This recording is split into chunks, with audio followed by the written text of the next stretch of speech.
அனைவருக்கும் வணக்கம். மருத்துவ குறிப்புகள் சில சொல்கிறேன். நம்ம தேனீக்களுடைய விஷங்கள் மார்பக புற்றுநோய்க்கு மருந்தாக பயன்படுகிறது.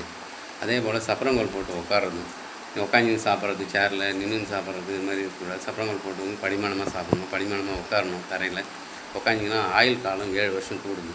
அதே சேரில் உட்காந்து நின்று உட்காந்து சாப்பிட்றது, உட்காந்து ஏற்கிறது சேரில் இருந்ததுன்னா 7 வருஷம் ஆயுள் குறையுதுன்னு சொல்கிறாங்க.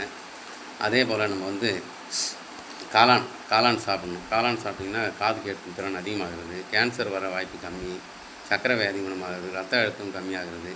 அதே போல் காய்ச்சலால் உடம்பு சரியில்லை, ஜுரங்கிற அடித்து உடம்பு சரியில்லாத ஒல்லியாகிறவங்க காளான் அடிக்கடி உணவில் சேர்த்துனாங்கன்னா மெலிந்த உடம்பு எடை கூடும். அதே போல் நம்ம தோல் வியாதி கடுக்காய் பொடியை கஷாயம் செய்து தோல் வியாதி பாதிக்கப்பட்ட இடத்துல தடவி வந்தீங்கன்னா தோல் வியாதி சீக்கிரம் குணமாகிறது. அதே போல் பாதிக்கப்பட்டதில் சிறுகுறிஞ்சான் இலைன்னு ஒன்று இருக்குது, அதை அரைச்சி தடவி வந்தீங்கன்னாலும் தோல் வியாதி குணமாகிறது. அதே போல் நம்ம மூக்கிரட்டை கீரை அதனுடைய வேர்களை அரைச்சி தயிரில் கலந்து தடவி வந்தீங்கன்னாலும் உள்ளுக்கு சாப்பிட்டு வந்தீங்கன்னா கூட அதனுடைய தோல் வியாதி குணமாகிறது. அதே போல் பரங்கிப்பட்டை ஒரு ஸ்பூன் எடுத்துங்க, கருந்துளசி பொடி இலையினுடைய பொடி ஒரு ஸ்பூன் எடுத்துங்க, 2 டம்ளர் தண்ணியில் கொதிக்க வச்சு வடிகட்டி குடிச்சுன்னு வந்தீங்கன்னா தோல் வியாதி குணமாகும்.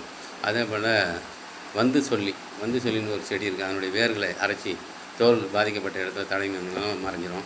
அதே போல் ஆதண்ட இலைகள் இருக்குது, அதை அரைச்சி தடவி வந்தாங்கன்னா நம்ம தோல் வியாதி குணமாகும். அதே போல் நீரடி முத்துன்னு ஒரு அதனுடைய விதை, அதை அரைச்சி தடவி வந்தீங்கன்னா தோல் வியாதி குணமாகும். அதே போல் அருகம்புல்லும் மஞ்சளும் சேர்த்து அரைச்சி தடவி வந்தாலும் தோல் வியாதி குணமாகும்.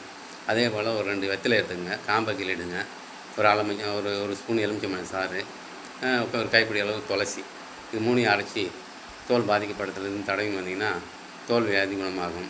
அதே போல் காலை மாலை இருவேளை காலை கடன் முடிக்கணும், மலர் கழிக்க வேண்டும். அதே போல் காலை மாலை இருவேளை நீங்கள் பல் துளைக்கிறீங்கன்னா மாரடைப்பு வர வாய்ப்பு கம்மி. அதே போல் தோல் வியாதி நம்ம ஒரு டிப்ஸ் சொன்னேன். அதே மாதிரி இன்னும் 2 டிப்ஸ் இருக்குது. பூவரச மரத்துடைய காய் பம்பரம் விடுவாங்க பசங்க விளையாட்டாக, அந்த பூவரசம் காயை அரைச்சி தோல் பாதிக்கப்பட்ட இடத்துல தடவி இருந்தால் தோல் வியாதி குணமாகிறது. அதே போல் கொன்னையிலே காட்டு கொன்னை இருக்குது, முருங்கைக்காய் மாரி நீட்டாக காய் வைக்கும், பச்சையாக இருக்கும், காஞ்ச பிறகு கருப்பாயிடும்.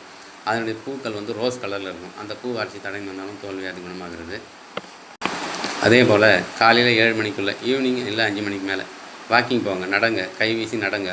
கணையை வேலை செய்து இன்சுலின் சுரந்து சர்க்கரை கார்போஹைட்ரேட்டை மாற்றும், அதனால் சர்க்கரை வியாதி வராது, பிபி ஏறாது, சர்க்கரை வியாதி பிபி குறைக்கும். அது நடக்கிறது நல்லது. நடைப்பயிற்சி நன்றி, வணக்கம்.